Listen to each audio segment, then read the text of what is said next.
Frères et sœurs d'amour, nous avions dit la dernière fois que la prière se faisait au cœur de Dieu. Et avant, nous parlions justement des raisons de la prière. Et la seule véritable raison de la prière, c'est de revenir à l'origine, à l'état primordial d'où nous sommes sortis, lorsque nous étions en tout semblables à Dieu. Et maintenant, nous avons compris, frères et sœurs bien-aimés, que pour réaliser ce dessein dans la prière, c'est dans le cœur même de Dieu, dans le silence, à l'intérieur de Dieu, que nous pouvons, en effet, véritablement et de manière parfaite, réaliser ce dessein. Et cette prière, frères et sœurs, ce sera la prière de Dieu lui-même. Et c'est ce que nous verrons au fur et à mesure. Et lorsque nous parlerons de la prière dans la divine volonté, ce sera tout simplement éblouissant, parce que Jésus nous dit tout simplement qu'en définitive, c'est lui qui viendra prier en nous. Et de quelle manière? Nous allons le voir, frères et sœurs d'amour. Soyez les bienvenus. Avant tout, frères et sœurs, nous allons confier toute cette soirée, ce petit temps que nous allons passer, entre les mains et dans le cœur de notre très sainte Mère, pour qu'elle intercède auprès de son Fils, qu'elle nous infuse au tréfonds de notre âme, dans la concrétude de notre existence, la vérité massive de cette gloire, et surtout qu'il nous donne, et c'est le thème d'aujourd'hui, de persévérer dans la prière. De persévérer dans la prière. De persévérer. Et Jésus explique à Luisa Picaretta, justement, pourquoi il faut persévérer et comment persévérer. C'est ce que nous allons voir aujourd'hui, frères et sœurs d'amour. Frères et sœurs bien-aimés, aujourd'hui nous allons parler de la persévérance dans la prière. Et nous voyons déjà dans l'Écriture un ensemble d'appels, de rappels, tant dans l'Ancien Testament que dans le Nouveau Testament, justement de cette nécessité de persévérer dans la prière. Frères et sœurs bien-aimés, Jésus va expliquer à Luisa pourquoi en fait il faut persévérer. Mais avant d'arriver là, nous allons voir dans l'Écriture quelques passages limités de cette grâce, cette vertu de la persévérance, de la ténacité, ne rien lâcher, aller toujours jusqu'au bout, voilà, aller juste s'accrocher. Frères et sœurs bien-aimés, on va laisser justement le passage du livre de la Genèse où on voit le grand combat entre Jacob et l'ange. Nous voyons dans ce passage, frères et sœurs, que nous n'allons pas commenter, Jacob qui engage un combat avec l'ange jusqu'au matin, jusqu'au lever du jour. Et l'ange est complètement pris au piège au point où il demande à Jacob de le lâcher. Voyez, nous voyons déjà quelque chose de l'ordre d'un mordant, de quelque chose de particulièrement tenace chez Jacob, qui finalement, en définitive, malgré la blessure qu'il reçoit à la hanche, va lui permettre en fait de recevoir la bénédiction justement de l'ange. Et naturellement, on est ici au cœur même de la grâce qu'il a obtenue puisqu'il a vaincu Dieu. Il a vaincu Dieu. En fait, on est ici dans ce que Luisa entend dire du Seigneur, si nous sommes en lui, nous le possédons. En fait, le but de la persévérance, c'est arriver en définitive à acquérir cette vie pleine, totale, par une sorte de communion parfaite. En fait, la blessure qui est laissée à la hanche de Jacob signe la réalité. Il sera définitivement marqué par ce combat. En quelque sorte, tout simplement parce qu'il a tenu jusqu'au bout, il n'a pas lâché le morceau. Frères et sœurs bien-aimés, la persévérance nous obtient justement cette cicatrice divine en notre âme, qui fait que, parce que nous avons combattu toute la nuit jusqu'au lever du jour, ne lâchant rien, Dieu laisse en nous sa marque. Il laisse en nous sa cicatrice. Et quelle est cette cicatrice? Sinon, sa vie lui-même. Dans la vie divine, dans la divine volonté, c'est sa vie pleine, totale et parfaite. Voyez, frères et sœurs bien-aimés. Un autre passage assez significatif, c'est dans le livre de Exode au chapitre 17. Et nous voyons là, c'est le combat que Israël va mener contre les Amalécites. Les Amalécites viennent attaquer Israël à Réphidim. Et voilà que le Seigneur demande justement à Moïse de monter sur la montagne et d'intercéder. Moïse va monter sur la montagne avec Josué et Our, et une fois sur la montagne, il va lever les bras. Nous connaissons vraiment ce passage. Et il est dit, frères et sœurs, au verset 10, Josué se conforma aux instructions de Moïse. Il alla combattre les Amalécites, tandis que Moïse et Aaron et Hur montaient au sommet de la colline. Or, lorsque Moïse levait la main, Israël avait l'avantage dans la bataille. Et lorsqu'il a laissé retomber, Amalek l'emportait. Comme les bras de Moïse se fatiguaient, Aaron et Hur prirent une pierre qu'ils plaçaient sous lui pour le faire asseoir dessus. Et lui soutinrent le bras, chacun d'un côté. Ainsi ses bras tinrent ferme jusqu'au coucher du soleil. Et Josué remporta la victoire sur les Amalécites à la pointe de l'épée. Frères et sœurs bien-aimés, nous sommes ici, nous lisons tout avec les lunettes de la divine volonté. Nous sommes ici dans le combat spirituel, en fait. Et nous avions dit, n'est-ce pas, la dernière fois, que dans Matthieu au chapitre 14, il est bien dit, 11, depuis le temps de Jean-Baptiste, le royaume de Dieu est forcé, et ce sont les violents qui s'en emparent. Et on a dit que cette violence est une violence spirituelle essentiellement, un combat dans lequel nous sommes engagés depuis que nous sommes sortis de la divine volonté, et que nous sommes dans l'incapacité désormais de faire tout par nous-mêmes, de réaliser cette restauration plénière, si ce n'est Dieu qui le fait en nous. Et nous voyons, frères et sœurs bien-aimés, que pour arriver à la victoire, il y a une persévérance qui est incontournable. On ne peut pas commencer une tâche, l'abandonner et la reprendre ensuite 2 heures, 10 ans après et espérer avoir une victoire quelconque dans le domaine dans lequel on œuvre. Ce n'est tout simplement pas possible. Et nous voyons ici, frères et sœurs bien-aimés, une image parfaite de ce combat persévérant. Qu'est-ce qui se passe? On voit que lorsque Moïse baisse les bras, alors c'est les Amalécites qui prennent le dessus dans le combat. Et lorsqu'ils lèvent les bras, alors c'est Israël qui remporte la victoire. Et alors ils vont trouver dans le subterfuge de tenir les 2 bras de Moïse totalement levés, donc par Hur et par Aaron, jusqu'au coucher du soleil. Et alors c'est là que Israël va remporter la victoire. Israël n'a pas remporté la victoire à midi. N'a pas remporté la victoire à 16h, à 15h, au coucher du soleil. Cela veut dire, frères et sœurs bien-aimés, que c'est jusqu'au bout. Et Jésus dit, celui qui persévérera jusqu'à la fin, c'est lui qui sera sauvé. Voyez, frères et sœurs bien-aimés, et c'est justement la vertu essentielle. Jésus insiste là-dessus, puisque la persévérance va avec la constance. On en parlera. Et cette persévérance, frères et sœurs d'amour, nous le voyons dans les évangiles de manière assez prolifique. Nous voyons déjà dans les paraboles de notre Seigneur, la parabole du juge inique, dans Luc au chapitre 18, où l'on voit effectivement cette veuve qui vient importuner ce juge pour demander justice. Donc, voyons d'abord, frères et sœurs, j'ai oublié quelque chose pour le précédent passage. Qu'est-ce qui se passe en fait? Revenons à Exode au chapitre 17. Moïse tend les bras toute la journée, mais ce n'est pas tout. Ensuite, il va s'asseoir sur le rocher, parce qu'il ne pouvait pas tenir debout tout le temps. Alors, on lui apporte un rocher. La symbolique du rocher, frères et sœurs bien-aimés dans la Bible, c'est le roc, la pierre angulaire, le rocher sur lequel tout s'édifie. En fait, le rocher, la pierre angulaire, c'est notre Seigneur Jésus. On n'est pas encore dans le Nouveau Testament. Mais en fait, c'est symbolique de ce sur quoi il s'assoit. Il ne s'assoit pas sur une paille, il ne s'assoit pas sur, sur un carton, je ne sais pas trop, il n'y avait pas de carton. Il ne s'assoit pas sur sur un échafaudage dressé. Il s'assoit sur un roc, sur un rocher. Alors ce rocher qui est Dieu, frères et sœurs bien-aimés, c'est là-dessus que nous devons nous asseoir pour le combat. Au fond, c'est sur lui que nous devons nous reposer. Nous voyons le double mouvement de s'asseoir et de lever les bras. Moïse lève les bras et en même temps il est assis. Il lève les bras vers qui?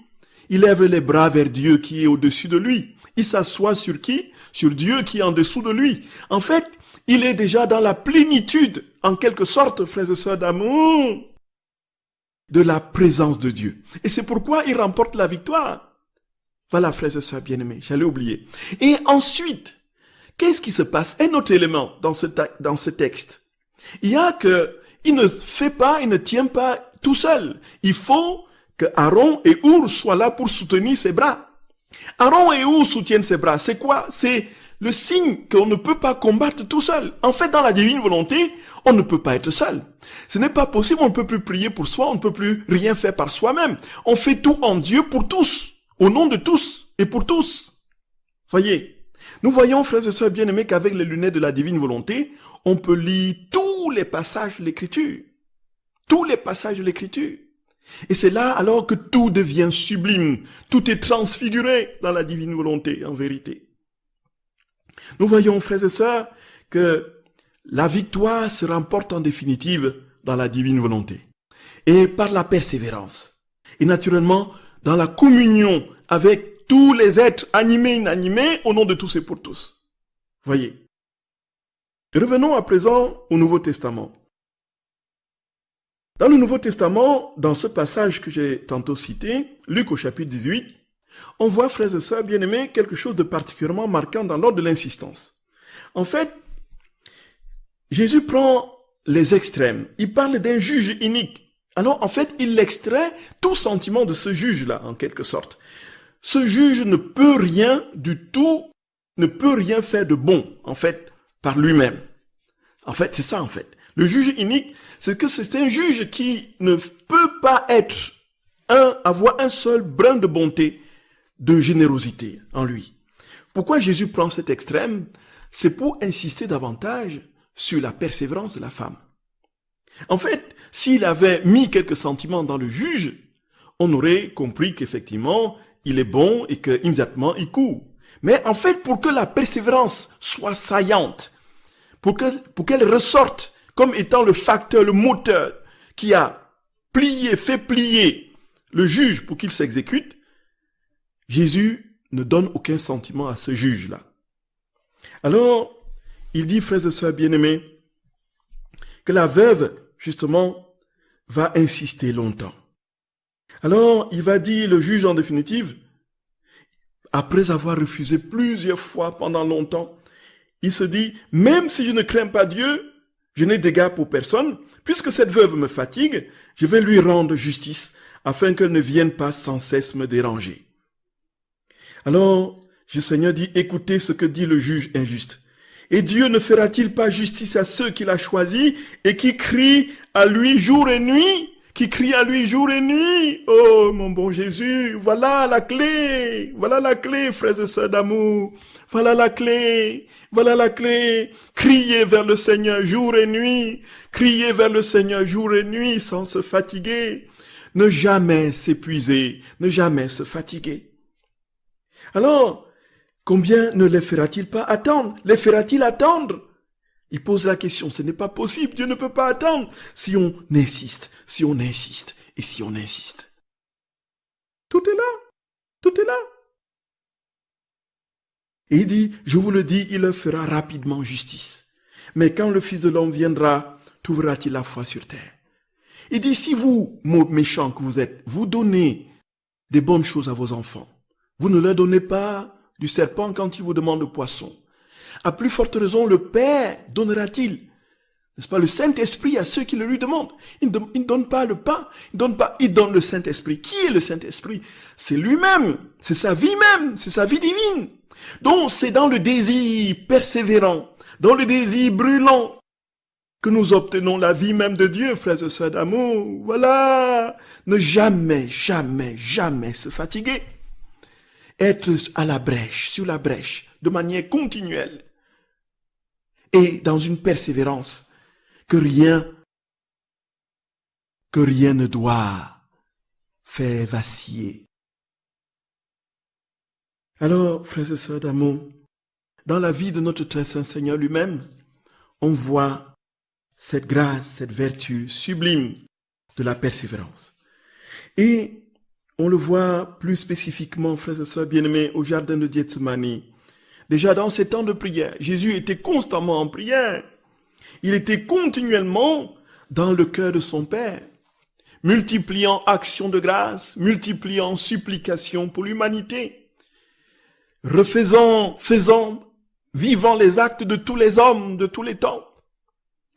Et en ce moment, frères et sœurs d'amour, il n'a pas lâché le morceau. Il aurait pu, avec tout ce qu'il a vu, quand il voit la coupe, en fait la coupe c'est la volonté humaine, qu'il voit en train de combattre violemment la volonté divine. Il dit, loin de moi cette coupe, je ne veux pas voir ça. Ce n'est pas qu'il ne veut pas souffrir en fait. Il explique. Alors, mais il tient bon, il va jusqu'au bout. Et quand il vient voir ses disciples en train de dormir, il leur dit, verset 38 de Marc au chapitre 14, veillez et priez, afin que vous ne tombiez pas en tentation. Veillez et priez. La veille, frères et sœurs, étymologiquement, c'est la privation de sommeil. Spirituellement, cela veut dire que ton cœur jamais ne dorme, ne s'engourdisse, que ton cœur jamais ne s'affale dans les passions et ne s'éloigne de ma vie, que ton cœur soit constamment en union avec mon cœur. Veillez et priez afin que vous ne tombiez pas en tentation. L'esprit est bien disposé, mais la chair est faible. Voyez, frères et sœurs d'amour, et nous voyons très souvent dans la vie, dans la divine volonté, nous qui commençons dans la divine volonté, frères et sœurs d'amour, nous voyons très souvent combien nous sommes parfois découragés. Alors je fais une chose et puis la minute d'après, je ne pense plus à Jésus. Et parfois, c'est des heures après que je me souviens, si ce n'est pas le lendemain. Voyez, on voit, et puis on est tenté de se décourager. On dit, mais à quoi ça sert, tous ces efforts que je mène? Je ne vois rien. En plus de cela, il n'y a aucune consolation visible, palpable, comme je peux le vivre dans d'autres spiritualités. Mais alors, en fait, à quoi ça sert, frères et sœurs d'amour? Et Jésus nous dit tout simplement, veille, veille, veille, veille, ne te décourage pas. Et dans l'Épître aux Éphésiens, au chapitre 6, verset 18, Saint Paul va dire d'une manière forte, frères et sœurs, faites en tout temps par l'Esprit toutes sortes de prières et de supplications. Veillez, veillez à cela avec une entière persévérance. Veillez à cela avec une entière persévérance et priez pour tous les saints. Faites en tout temps par l'Esprit toutes sortes de prières et de supplications. Faites en tout temps. On ne te décourage jamais. Jamais ne baisse les bras. Voilà, frères et sœurs bien-aimés. Voilà. Et on peut multiplier ainsi les textes dans le Nouveau Testament. Et Saint Paul, dans un magnifique texte que j'aime beaucoup, c'est l'Épître aux Romains, au chapitre 5, du verset 1 à 5. Frères et sœurs, ce texte dit tout, en fait, de la logique, en fait, de la persévérance. Et nous savons que les vertus s'emboîtent déjà dans la sainteté ordinaire et de manière encore plus forte dans la divine volonté. C'est-à-dire qu'une vertu suscite une autre, de sorte que tout se tient en définitive. C'est pourquoi, c'est parce qu'on est en Dieu et que tout est infini et que tout, c'est comme un peu un tapis, on tient un bout de fil et on démêle le tapis, voyez. Si c'est cousu, n'est-ce pas, sur la trajectoire du fil, je m'y connais pas beaucoup, mais c'est apparemment ce qui se passe. Une couture, n'est-ce pas, avec une trame centrale, il suffit de tirer un bout de fil et tout se défait. Voyez. Au fond, c'est cela, frères et sœurs d'amour. Pour les vertus, c'est pareil. Et aussi, quand on regarde bien le vice. Un vice entraîne un autre, ainsi de suite, jusqu'à la perdition. De même, une vertu, si je commence par l'obéissance, je vais aimer, et si j'aime, voilà, j'ai d'ailleurs toutes les vertus dans l'amour. Si je suis juste, je suis dans la vérité. Si je suis dans la vérité, je suis dans l'amour, puisque amour et vérité se rencontrent, et justice et paix s'embrassent, je suis dans la paix. Et si je suis dans la paix, je suis dans la joie, et ainsi de suite. Tout se tient en définitive. Et voici donc comment Saint Paul, dans l'Épître aux Romains, au chapitre 5, du verset 1 à 5, déploie justement cet emboîtement des vertus. Il dit, frères, nous qui sommes devenus justes par la foi, nous voici en paix avec Dieu par notre Seigneur Jésus-Christ. Lui qui nous a donné par la foi l'accès à cette grâce dans laquelle nous sommes établis. Et nous mettons notre fierté dans l'espérance d'avoir part à la gloire de Dieu. Bien plus, nous mettons notre fierté dans la détresse elle-même. L'occasion nous sera donnée de parler de la croix et des souffrances dans la divine volonté. Mais voici comment Paul dit, frères et sœurs, il commence par la souffrance, la détresse elle-même. Puisque la détresse, nous le savons, produit la persévérance. Donc, quand je souffre, il y a soit je me décourage et j'abandonne, soit je persévère. Et si je persévère, alors la persévérance va produire la vertu éprouvée. Donc, va produire la vertu éprouvée, la victoire dans l'épreuve. C'est cela. Et la victoire dans l'épreuve, dont la vertu éprouvée, produit l'espérance. Et l'espérance ne déçoit pas, puisque l'amour de Dieu a été répandu dans nos cœurs par le Saint-Esprit qui nous a été donné. Voyez, frères et sœurs bien-aimés, en définitive, le couronnement de tout, c'est quoi? C'est l'amour infini de Dieu, c'est la vie même de Dieu, c'est la perfection de sa nature divine dans la nôtre, qui a complètement transformé notre humanité en sa divinité, pour que nous soyons, comme lui, des petits dieux. C'est ça, frères et sœurs d'amour.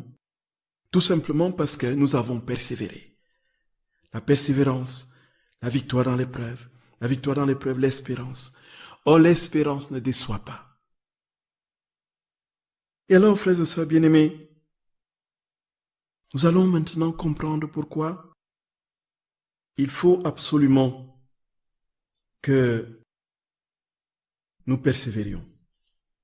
Jésus donne des enseignements alors d'une sublimité inouïe à Luisa Picaretta dans le livre du ciel, pour parler justement de cette nécessité absolue de ne jamais s'arrêter, ne jamais s'arrêter. En fait, dans la divine volonté, quand on s'arrête, on recule. Le simple fait de s'arrêter nous fait reculer.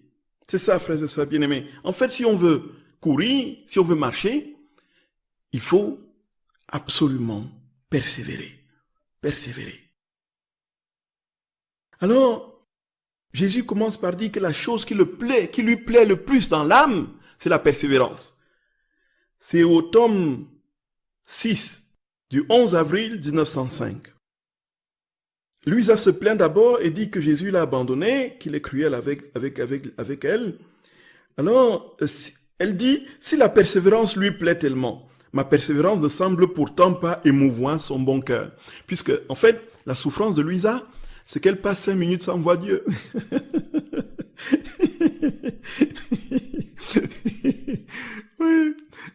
Voilà sa souffrance. C'est qu'elle est tellement unie au Seigneur que lorsqu'elle est privée quelques minutes de sa présence, là, elle entre dans une sorte d'agitation intérieure et de souffrance au point de dire que Jésus est cruel parce qu'il ne s'est pas montré depuis 5 minutes.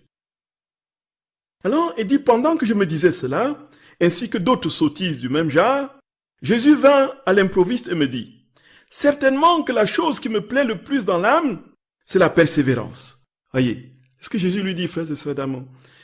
Car la persévérance est le sceau de la vie éternelle et du développement de la vie divine dans l'âme. La persévérance est le sceau. La persévérance est le sceau de la vie éternelle et du développement de la vie divine dans l'âme.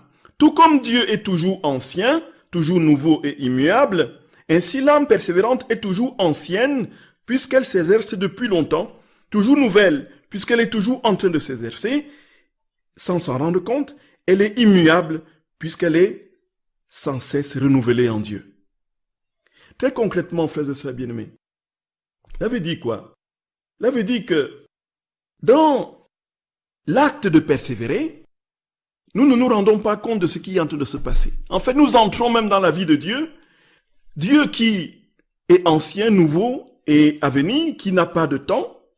Nous entrons dans sa vie à force de persévérer. C'est pourquoi, dans la divine volonté, frères et sœurs bien-aimés, les moindres petits actes accomplis en Dieu comptent infiniment plus que tout ce que nous pouvons imaginer. C'est Jésus d'ailleurs qui le dit. Tout simplement parce que ces actes-là nous immergent dans son immensité. Et ça si nous ne le comprenons pas, frères et sœurs bien-aimés, nous allons nous décourager au moindre petit effort, puisqu'on ne verra rien. Les jours vont s'enchaîner sans que nous ne voyions rien. Et pourtant, Jésus dit que c'est dans la persévérance que nous acquérons, justement, que nous entrons dans cette présence de Dieu, qui est passé, présent et futur, et que nous sommes immergés dans sa présence d'immensité. Donc, il dit, tout comme Dieu est toujours ancien, toujours nouveau et immuable, ainsi l'âme persévérante est toujours ancienne, puisqu'elle se reste depuis longtemps. Et c'est comme ça que l'on change chaque jour sans se rendre compte que l'on est en train de changer. C'est fou, frères et sœurs bien-aimés. Et nous devenons toujours plus paisibles, toujours plus humbles, toujours plus joyeux, toujours plus serviables, toujours plus généreux. Parce que la vie divine s'incruste au fur et à mesure des actes dans la divine volonté, s'immisce dans les interstices de notre être profond, de notre volonté, de notre mémoire et de notre intelligence, et nous transforme progressivement en Dieu. Voyez, frères et sœurs bien-aimés. Et Jésus continue. Puisque par sa persévérance, l'âme fait l'acquisition continuelle de vie divine en elle, elle trouve en Dieu le sceau de la vie éternelle. Peut-il y avoir un sceau plus sûr que celui accordé par Dieu lui-même? Voyez, frères et sœurs. Voyez ça, frères et sœurs bien-aimés. Et c'est alors que il va demander à Luisa de ne jamais cesser de prier. De ne jamais cesser de prier. La persévérance, la prière continuelle, la prière continuelle. Et Jésus donne des leçons sublimes. Frères et sœurs bien-aimés, je ne sais pas si nous aurons l'occasion de finir la persévérance aujourd'hui, mais de toutes les façons, nous y reviendrons. Jésus va donner des leçons sublimes sur la nécessité de ne pas se décourager, de persévérer dans la prière, de persévérer dans la prière. Il va lui dire au tome 4 du 28 juillet 1902, donc, poursuivant dans mon état habituel, celui à qui parle, je me suis retrouvé hors de mon corps. J'ai trouvé mon adorable Jésus, et comme il ne voulait pas que je voie les bêtises du monde, il me dit, ma fille, retire-toi. Il ne faut pas voir les très graves maux qui existent dans le monde. En me disant cela, il me retira lui-même, et en me conduisant, il me dit, ce que je te recommande, c'est d'acquérir l'esprit de prière continuelle. Cette continuelle attention de l'âme a toujours conversé avec moi, soit avec le cœur, soit avec l'esprit, soit avec la bouche, et même avec la simple intention, la rend si belle à mes yeux que les notes de son cœur s'harmonisent avec les notes de mon cœur. Je me sens tellement attiré à converser avec cette âme que non seulement je lui manifeste les œuvres ad extra de mon humanité, mais aussi un peu les œuvres ad intra que ma divinité opérait dans mon humanité. Voyez, frères et sœurs bien-aimés, c'est fou. Il dit, ne cesse jamais de converser avec moi, soit en parole, soit en esprit, soit avec ton cœur, soit en intention, la simple intention. Que toutes ces prières continuelles que tu m'adresses rendent ton âme aussi belle, si belle que je suis forcé de te donner, d'entrer dans mon humanité. Et non seulement je te manifeste les œuvres de mon humanité à l'extérieur, mais je te donne aussi d'entrer dans ma divinité. C'est inouï. C'est inouï, frères et sœurs d'amour. Et Jésus continue, il dit, de plus, la beauté que l'âme acquiert par l'esprit de prière continuelle est telle que le démon en est frappé comme par la foudre et frustré dans les embûches qu'il essaye de tendre à cette âme. Donc chaque fois que nous prions avec persévérance, l'enfer rugit, l'enfer s'entrechoque. Il y a une espèce de panique chez les puissances du mal, frères et sœurs bien-aimés. Voilà la prière, la puissance de la prière perpétuelle, c'est cela. Si nous voulons sortir du poneros, du mal personnifié, de ses griffes, nous devons, frères et sœurs bien-aimés, rentrer dans la prière perpétuelle. La prière perpétuelle, frères et sœurs d'amour.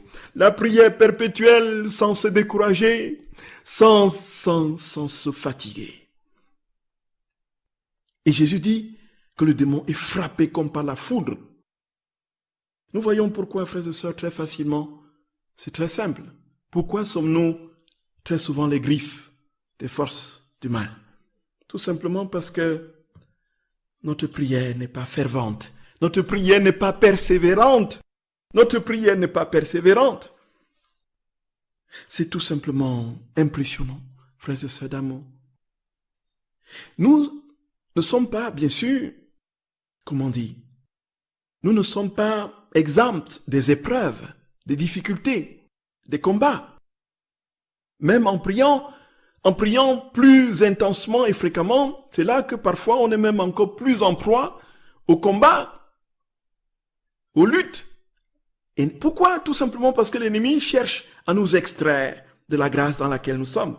Si nous sommes assis en lui, il ne se dérange pas. Il dit, bon, voilà, on croit que tout va bien, voilà. Jusqu'au jour où on décide de s'éloigner de lui, alors il se lève.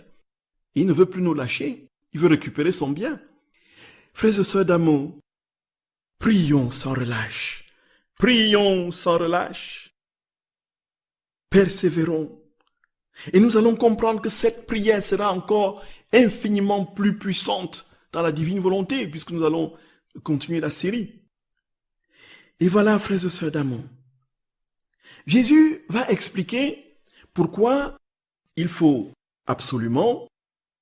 tout faire pour être persévérant. La fermeté et la persévérance, dit Jésus, n'est-ce pas, nous obtient le bien que l'on demande. En fait, c'est ça. Et même dans le simple fait de persévérer, le bien est donné au fur et à mesure de la persévérance. Voyez, frères et sœurs bien-aimés. Et donc, la simple fermeté et la persévérance dans la prière pour demander un bien commence déjà à former le bien en nous. Ce bien que nous demandons, dont nous n'avons pas l'impression de l'avoir eu pleinement, est déjà en train de se former en nous. Simplement par l'acte de persévérer. C'est inouï, frères et sœurs bien-aimés. Quand on lit ces enseignements, mon Dieu, on se dit, Seigneur, pardonne-nous. Pardonne-nous d'avoir des oreilles si dures. C'est tellement clair et limpide.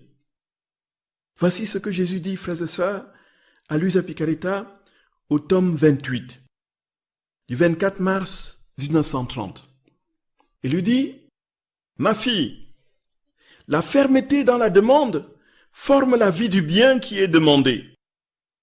Dispose l'âme à recevoir le bien qu'elle veut et pousse Dieu à accorder le don demandé. Plus encore, en répétant tous ses actes et ses prières, l'âme a formé en elle la vie, la pratique et l'habitude du bien qu'elle demande. » Voyez, chaque fois que nous demandons un bien, en fait, ce bien se forme en nous, l'habitude et la pratique du bien s'installent en nous. Et puis Dieu, gagné par la fermeté de la demande, en fera don à l'âme.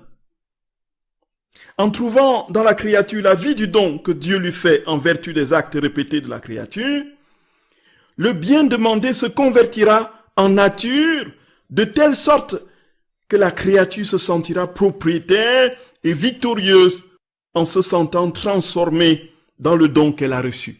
Voyez, frères et sœurs d'amour, c'est fou. Jésus d'amour, nous t'aimons, Seigneur, nous t'aimons, Jésus. Nous t'aimons, Papa. Nous t'aimons, Seigneur. Nous t'aimons, Jésus. Nous t'aimons. Qu'est-ce que tu es?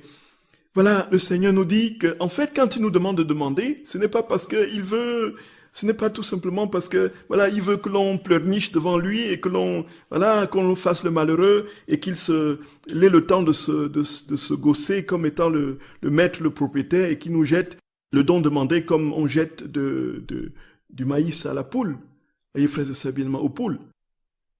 Ou bien quand on jette une piécette au mendiant. Ce n'est pas ça. Jésus dit qu'en fait, s'il veut que nous demandions longtemps, c'est bien parce qu'au fur et à mesure que nous demandons, le bien que nous demandons se forme en nous. Non seulement se forme en nous, mais il nous amène, quand nous l'acquérons dans la plénitude, nous sommes véritablement des propriétaires et ce bien nous a structurés. Et nous entendons ici, c'est la vie dans la divine volonté. Le bien qui va nous structurer, c'est la vie même de Dieu. Donc quand nous demandons sans cesse, Jésus vient faire ceci en moi, vient parler en moi, vient prêcher en moi, vient prier en moi, vient poser des actes en moi, a dit qu'il vient former ce bien divin en nous, de sa propre présence, et non seulement nous devenons propriétaires de Dieu, en définitive, mais ce Dieu nous structure fondamentalement et fait de nous un autre lui. C'est vrai pour toute autre chose, frères et sœurs bien-aimés, quand nous demandons les vertus. Frères et sœurs d'amour, les merveilles sont innombrables. Les merveilles sont innombrables. C'est pourquoi, frères et sœurs, nous devons garder nos lampes allumées. Garder nos lampes allumées et prier sans relâche. Et Dieu sait que ce n'est pas tout. Il faut encore que nous parlions de cette persévérance. Je ne sais pas si le temps nous sera donné aujourd'hui. Frères et sœurs bien-aimés, la persévérance. Gardons nos lampes allumées. Et quand le Maître viendra, il nous trouvera debout, frères et sœurs, et nous serons dignes des noces. Quand on fusionne dans la divine volonté, comment ne pas penser que l'on contraint Jésus à disposer de ses qualités et de les répandre dans les créatures? En fait, l'initiative, c'est Dieu qui le prend, mon cher frère bien-aimé. L'initiative, c'est Dieu. En fait, c'est lui, qui nous meut dans la fusion, dans l'acte de fusion. Il n'y a aucune contrainte de notre part de Dieu. De toutes les façons, nous ne pouvons rien lui obtenir s'il ne veut pas nous donner. C'est sa volonté qui doit primer. C'est sa volonté que ta volonté soit faite sur la terre comme au ciel. Et alors, quand il nous inspire, justement, même quand il répond à nos questions, on voit ça chez Louisa aussi. Louisa a souvent des questions qu'elle pose. Et Jésus, à un moment donné, lui dit, c'est moi qui suscite en toi ces questions pour pouvoir mieux éclairer, mieux te faire comprendre le mystère. Et donc, à nous, mieux nous faire comprendre le mystère. Donc, en fait, l'initiative, c'est moi qui vous ai choisi. Nous ne contraignons pas Dieu. C'est Dieu, justement, qui, en nous fusionne en lui. C'est ça, en fait. Car par nous-mêmes, nous ne sommes capables de rien. Nous ne pouvons pas nous élever à Dieu par nous-mêmes. Parce que, depuis la chute, nous avons été débilités. Et nous sommes dans l'incapacité chronique de faire quoi que ce soit par nous-mêmes. Et Jésus le dira, Jean 15, verset 5, « Sans moi, vous ne pouvez rien faire. » On l'a dit, frères et sœurs, la dernière fois. Et donc, Jésus veut justement que nous fusionnons en lui. Nous fusionnons en lui par lui, en fait. Nous fusionnons en lui pour qu'il répande sur toutes les créatures les grâces que nous lui demandons dans sa divine volonté, qu'il suscite en nous comme demande. Voyez, c'est cela, mon cher frère. C'est là ce que je peux dire. Et donc, nous ne contraignons pas le Seigneur. Et puis, une autre question, comment faire réparation quand une personne a mal agi, dont j'ai été témoin? Quelle prière de réparation je peux faire sur l'instant? Ce qu'on peut faire, ma chère Hélène, c'est qu'on peut se substituer à la personne qui est dans l'incapacité de demander pardon et demander pardon en son nom. Voyez, la prière dans la divine volonté, c'est ça. Nous nous substituons dans la divine volonté aux personnes. Nous nous souvenons encore une fois, le principe, ce qui peut nous aider souvent, c'est la prière de l'ange à Fatima. Mon Dieu, je crois, j'adore, j'espère, je vous aime, je vous demande pardon pour ceux qui ne croient pas, qui n'adorent pas, qui n'espèrent pas. Dans le mystère de la divine volonté, c'est bien cela. Nous entrons dans la divine volonté et nous pouvons réparer pour toutes les créatures. Nous pouvons aimer pour toutes les créatures.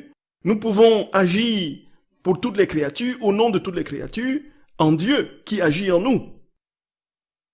Et si c'est une personne qui fait du mal, donc je peux dans la divine volonté, me substituer à cette personne, demander pardon au nom de cette personne, pour cette personne dans la divine volonté, et donc réparer la faute qu'elle a commise, le péché qu'elle a commis dans la divine volonté, en demandant à Jésus de venir les réparer, n'est-ce pas, puisqu'il vit en moi, puisque je l'ai invité à venir le faire en moi.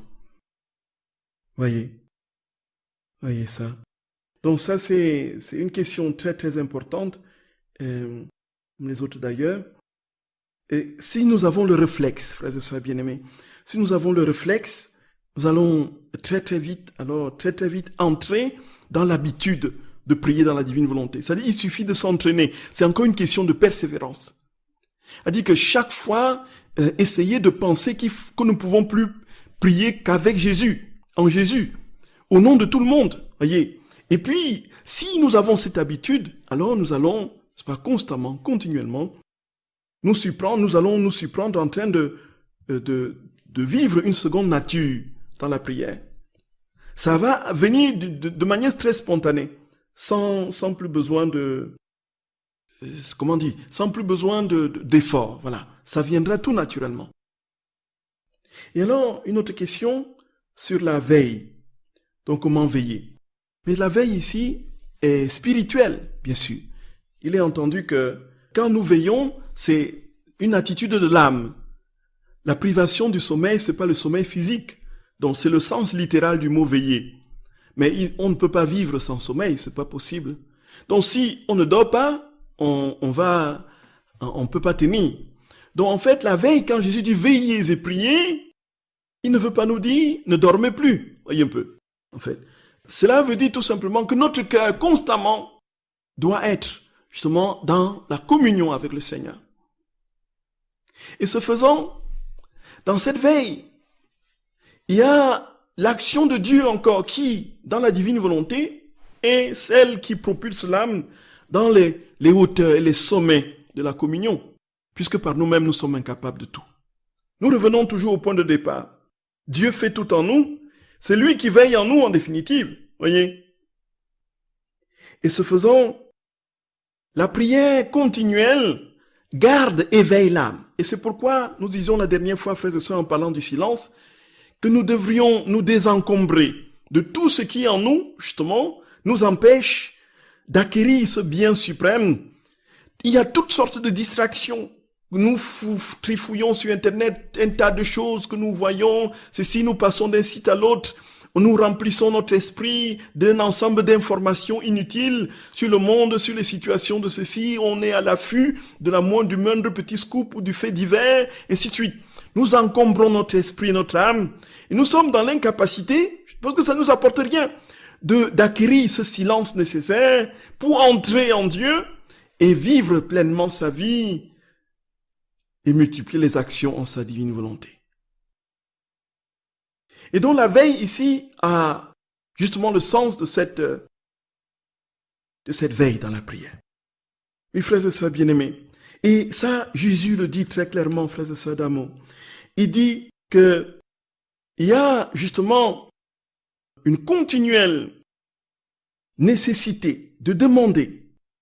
Et Jésus dit dans le texte du 24 mars 1930 au tome 28, il dit ainsi: ton incessante demande pour le royaume de ma divine volonté forme sa vie en toi. Et tes continuels je t'aime forment la vie de mon amour en toi. Voyez, chaque fois que nous disons continuellement à Jésus je t'aime dans sa divine volonté, son amour se forme en nous. Puisque je t'ai fait don, le don des deux, tu te sens comme si ta nature même ne ressentait rien d'autre que la vertu vivifiante de mon vouloir et de mon amour. La fermeté dans la demande est l'assurance que le don est tien. Donc plus tu insistes, plus tu es dans la persévérance, dans la veille, plus tu es sûr que le don t'appartient. Puisque on peut dire un peu, c'est une caricature qui, comparaison n'est pas raison, hein. Tu as vraiment, non pas on ne mérite aucune grâce, tu as mérité. Tu as travaillé à la sueur de ton front. Oh, c'est pas la sueur de son front dans la divine volonté, c'est le désir. Le désir ardent, frères et sœurs bien-aimés, dans la persévérance continuelle. Jésus dit que quand tu obtiens ce bien, tu mesures davantage la valeur du bien que tu viens de recevoir et tu te l'appropries en vérité. Non seulement ce bien déjà formé en toi par la persévérance, mais tu deviens véritablement le propriétaire. Tu deviens le vrai propriétaire. Et Jésus dit, et la demande pour tous du royaume de ma divine volonté est le prélude à ce que les autres puissent recevoir le grand don de mon fiat suprême. Par conséquent, retenons, frères et sœurs bien-aimés, par conséquent, continue à répéter tes actes et ne t'en lasse pas. Continue à répéter tes actes et ne t'en lasse pas. Ne te fatigue jamais de dire à Jésus, viens prier en moi, viens parler en moi, viens écouter en moi, viens dans les moindres petites choses, frères et sœurs bien-aimés. C'est une question de persévérance encore une fois. Et Jésus dit, c'est à ce prix que tu vas acquérir ma vie.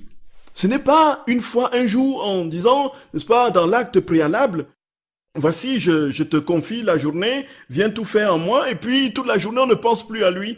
Et le lendemain, on redit la même chose. Et puis, la vie divine va tarder à se réaliser en nous. Voyez, frères et sœurs bien-aimés, voyez. une autre question. Que faire lorsqu'on reçoit un bien à part remercier? Tout à fait. Donc effectivement, quand nous recevons un bien de Dieu, effectivement, c'est cela, ma chère Anne. C'est justement ce que Jésus demande. Et nous en parlerons de manière plus précise quand on évoquera les rondes. En fait, Jésus dit que tout a été créé pour l'homme et il attend que la créature tout entière lui rende gloire, amour, adoration et action de grâce. Et donc le seul but pour lequel le règne, le seul moyen par lequel le règne adviendra, ce sera lorsque les chaînes du je te remercie, du je t'adore, du je t'aime, je te rends grâce, seront tissées entre le ciel et la terre et formeront la vie du ciel sur la terre. Et donc, dans les rondes, la divine volonté, on en parlera plus amplement quand on évoquera le sujet. Le merci à Dieu est quelque chose d'absolument important, indispensable. Et nous voyons dans la vie même de notre Seigneur, frères et sœurs bien-aimés, Jésus, pour accomplir un miracle, pour accomplir un signe, pour faire le monde, il levait les yeux au ciel et disait, je te bénis Père, je te bénis Père, je te bénis Père. Même la prière qu'il nous a enseignée, il était en prière. Et nous voyons cette exultation mystique qui jaillit du tréfonds de son âme. Je te bénis, car ce que tu as caché aux sages et aux savants, tu l'as révélé aux tout petits. Frères et sœurs bien-aimés, Jésus a toujours levé les yeux au ciel pour remercier son Père, pour glorifier son Père, pour l'aimer, pour l'adorer. Et c'est comme ça qu'il a fait advenir le salut au cœur de la créature. Et de même, quand nous recevons un bien, et Dieu sait que nous sommes bardés de part en part des biens divins, de la bienveillance de Dieu, dans les moindres petits détails. Jésus le dit et l'explique à Luisa Picaretta à différents endroits du livre du ciel. Il dit dans l'oiseau qui chante, dans le murmure justement du vent, dans le cri de l'oiseau, dans l'air dans le sang qui coule dans tes veines. C'est des je t'aime que je multiplie. C'est des je t'aime que je multiplie. Qu'est-ce que j'attends de toi en retour? Tu ne peux rien me donner en retour. Sinon ton je t'aime aussi, en proportion du mien. Et qui peut réaliser cette proportionnalité si ce n'est ma divine volonté en toi? Voyez, frères et sœurs bien-aimés. Donc justement, le Seigneur attend. Il attend notre merci. Et donc, toute véritable, la prière par excellence, aujourd'hui qui est l'Eucharistie, c'est une action de grâce. C'est Jésus qui s'offre de nouveau. C'est Jésus qui s'offre, à son Père, à chaque Eucharistie, en action de grâce, en offrande de l'humanité. Il porte l'humanité tout entière et la dépose au pied du trône du Dieu trois fois saint, dont il fait partie. C'est l'action de grâce par excellence.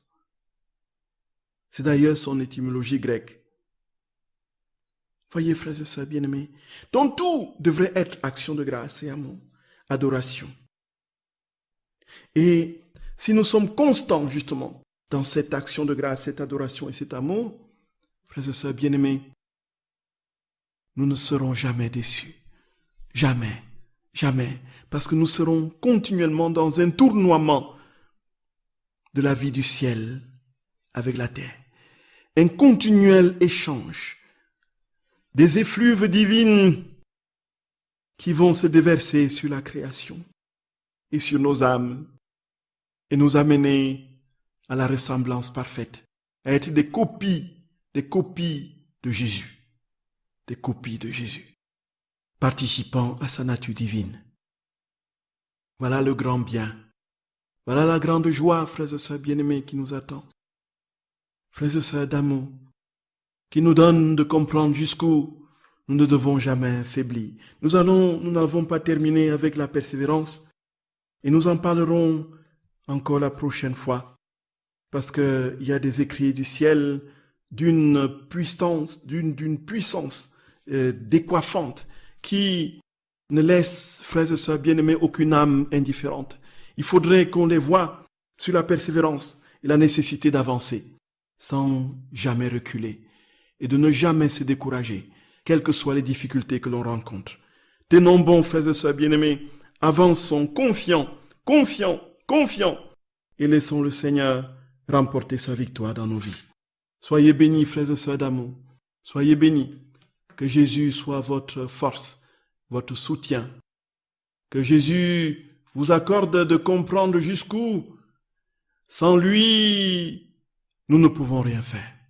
Que Jésus nous donne de comprendre jusqu'où nous ne pouvons pas nous contenter de piétiner ou encore de faire des pas en arrière. Qui nous donne de comprendre que c'est dans la persévérance que nous obtiendrons la victoire finale. Oui, la victoire finale. Nous avons cette victoire, frères et sœurs bien-aimés. Elle est là. Et nous n'avons pas à nous décourager, quel que soit ce que nous avons comme difficulté sur le chemin. Le Seigneur nous a dit, vous aurez beaucoup à souffrir, mais gardez courage. J'ai vaincu le monde. Gardez courage, j'ai vaincu le monde. C'est cela, frères et sœurs bien-aimés. C'est cela.